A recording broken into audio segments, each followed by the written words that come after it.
she handpicked. And each hour that we enjoy here tonight, she spent at least 10 hours of prep time. So a big thank you goes out to her for creating more Second thank you goes to Sophie's sister, Sally. She supported her mom during and throughout the many hours of family. So thanks, Sarah, for leaving her mom alone a little bit so she can play. Third thank you goes to all of you, everyone out there, for attending tonight from near and far. Special thank you to our out-of-town guests for participating in Sophie's special day tonight. Thank you, everyone. Thank you.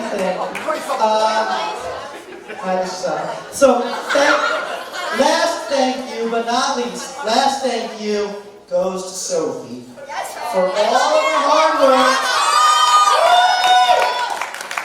her hard work and study towards the preparation to become a bat mitzvah. She somehow found the time between school and softball to prepare for today and give a flawless beam-up performance. So thank you, Sophie. Now my short speech, and then I'm going to go sit down. And some fireballs in the bar. It's not shots, it's just a drink. So on the day Sophie was born, I was in typical awe of the miracle of life, but even more surprised that the hospital let us leave with Sophie without any instructions. Up until that moment, everything in my life required studying and passing tests. But to take Sophie home, we just needed a baby car seat. No training, no schooling, and no studying. Such an awesome responsibility, and we didn't have to prove to anyone that we were capable or even up to the task. That moment leaving the hospital with Sophie made a deep impression on me. And I realized at that exact moment that I would rely on my childhood experiences and hopefully pay it forward to fill Sophie with great experiences and lessons that I had experienced that she could one day pass on to her family. I very shortly after that realized that there were not enough hours in the day to work a full-time job and do all the things I had planned with Sophie. But then Sophie thankfully found dance.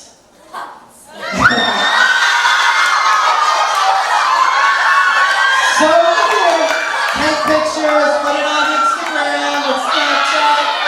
Let everyone know that is Sophie. I'm sorry. I said that all the way. It's Sophie in some kind of tutu thing. I'm not really sure. And after that, thanks, Clay. I think Sophie was great. After that, Sophie found karate.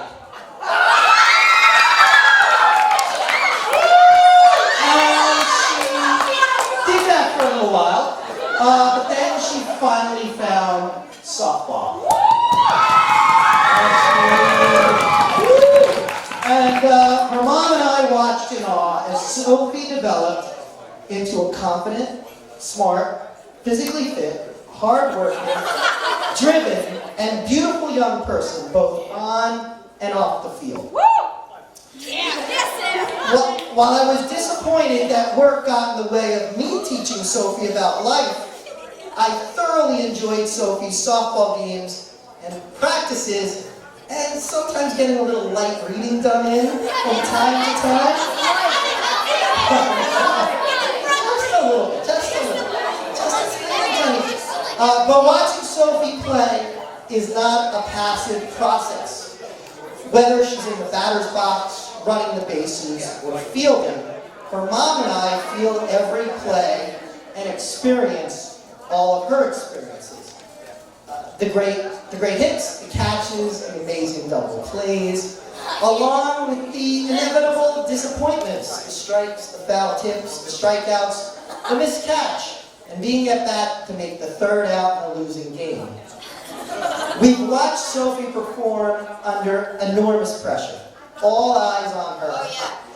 Sophie has, as all ball players experience, been placed in positions where what she does affects others and outcomes of games. All I can do is watch Sophie in awe. Sophie never gives up. She never quits. She's always working, studying, and practicing.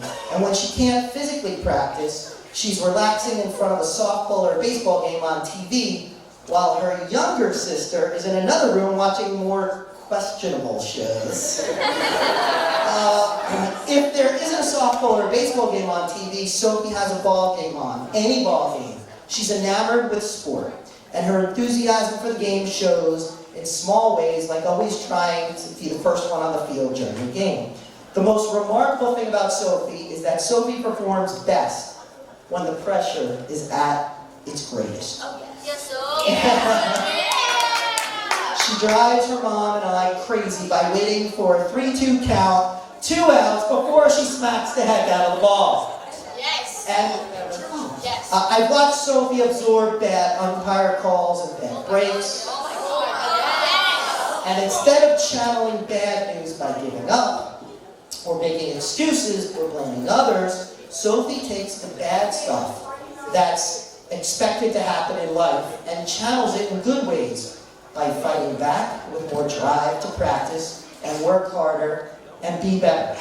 At the age of just over 13, Sophie has taught me way more about how to live my adult life than I could have ever wished to teach her. All of these adult lessons that I learned, I owed to Sophie just watching her chase her passions. Congratulations, Sophie, on becoming a bat mitzvah, and thank you for being you. And if we could all raise a glass, toast to Sophie!